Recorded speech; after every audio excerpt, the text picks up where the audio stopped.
سعودی عرب میں پاکستانی بچوں کے مابین مقابلہ حسن قرات کی تقریب منعقد کی گئی، جس میں کم عمر بچوں نے قرآن مجید کی تلاوت کر کے ماحول کو پر نور بنا دیا۔ ریاض سے نمائندہ 92 نیوز عمیر علی کی رپورٹ دیکھیے۔ بسم اللہ الرحمن الرحیم والتین والزیتون وطور سینین وهذا البلد الامین۔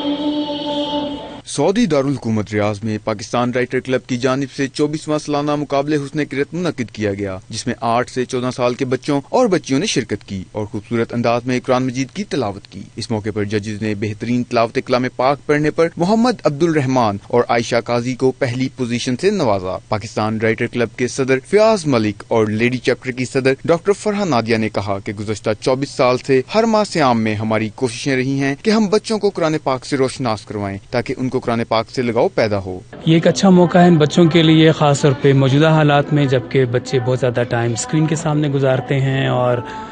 ایسی سرگرمیوں میں گزارتے ہیں جن کا ان کے بہت زیادہ مذہب سے تعلق نہیں ہوتا۔ تو دین سے قریب کرنے کے لیے، قرآن سے قریب کرنے کے لیے رمضان کے مہینے میں جو کہ قرآن کے نزول کا مہینہ ہے، اس میں ہم ان کے لیے ایک موقع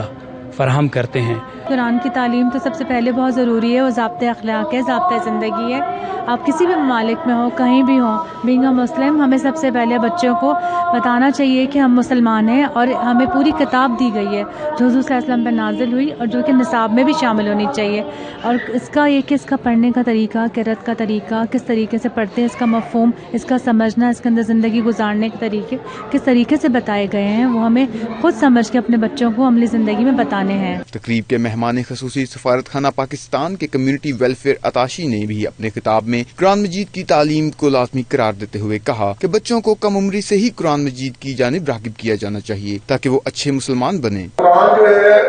ہمارے لیے راہ ہدایت بھی ہے، اور علامہ نے جیسے کہا تھا کہ وہ مقدس سے زمانے میں مسلمان ہو کر اور فاروق تارک قرآن ہو کر،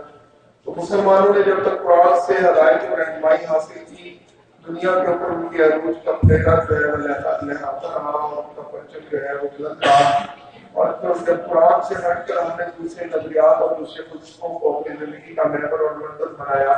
اس وقت سے ہمارے اوپر آزمائش کا ایک دور جو ہے وہ جاری ہوا جو ابھی تک چل رہا ہے۔ آخر میں تقریب میں شریک تمام بچوں کو اعزازی سرٹیفکیٹ اور دیگر انعامات سے بھی نوازا گیا۔